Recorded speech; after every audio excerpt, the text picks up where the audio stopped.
Marcelo. Ótimo, velho. Aquí estamos con el instructor Gaiteando un Marcelo. poquito, aprendiendo a gaitear un poquito. Kite en la vida. Y ahí, Tomando vento. ¿cuál es la sensación de estar en un nuevo esporte? Olha, voar é voar, velho. Na água, no ar. É voar mesmo. Ainda mais que está agora no primeiro dia, segundo dia de inverno. Inverno! Boa!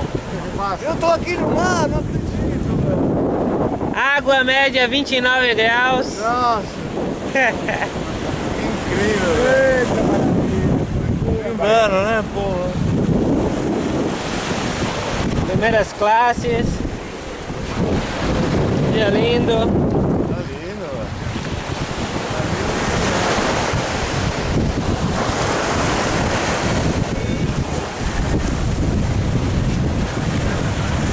Tá vendo como ele reage mais tranquilo?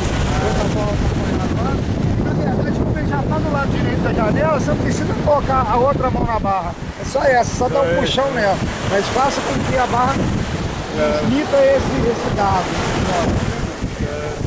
Esticou a linha de um bordo do outro e ele vai se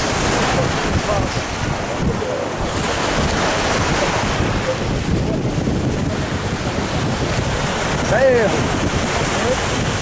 É erro.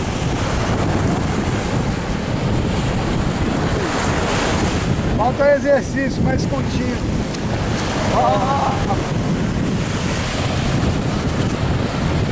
Tem que ter uma janela, né? Onde você vai colocar ele para ter a saída, tá errado. Isso lá na água, vai ter que interagir.